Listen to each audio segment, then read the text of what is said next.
समाव मोनसे गोनां रादाब नोंथाङाबो दासिमबो सरकारि न' मोनाखै नामा? सरकारि न' मोननायनिफ्राय नोंथाङा जानगार जानानै दं नामा?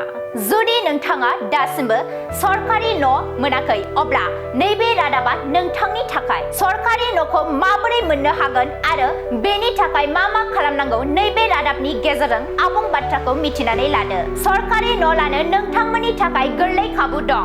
सरकारनि न'खौ नोंथांमोननि आखायाव थानाय मबाइल फननि गेजेरजोंनो लानो हागोन। नंगौ, मबाइल फननि गेजेरजोंनो नोंथाङा सरकारि न'नि थाखाय एप्लाइ खालामनो हागोन।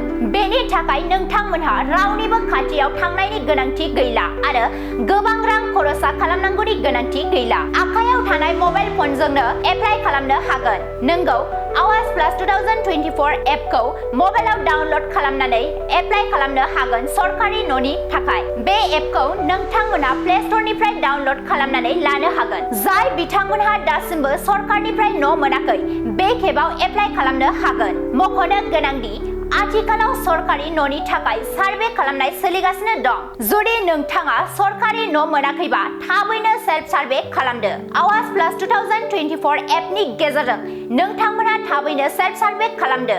आधार नम्बर होनानै AwaasPlus 2024 नि गेजेरजों सेल्फ सार्भेखौ खालामनांगोन। सेल्फ सार्भे खालामनाय समाव आधार नम्बरजों लोगोसे नखरनि सोद्रोमाफोरनि आधार कार्ड होनांगोन। जब कार्ड आरो आधार कार्डजों लिंक थानाय बेंक पासबुक थानांगोन। सरकारि न' मोननायाव नोंथाङा जुदि माबाफोर जेंनाजों मोगा-मोगि जादोंब्ला अजद हरनो हागोन। 1800-123-235600 हेल्पलाइन नम्बराव फोनांजाब खालामनानै अजद हरनो हागोन नोंथांमोनहा। जायफोरा 17 मार्चनिफ्राय 2 एप्रिलसिम सेल्फ सार्भे खालामनायाव थालांदोंमोन बिथांमोनहा AwaasPlus 2024 एपनि गेजेरजों खालामनो हागोन। बेनि अनगायैबो सरकारि न' मोननो थाखाय मा खालामनांगौ आरो मा फोरमान बिलाइनि गोनांथि दं बेनि सोमोन्दै www.rural.assam.gov.in एबा www.pmayz.nic.in वेबसाइटआव आबुङै मिथिनो हागोन।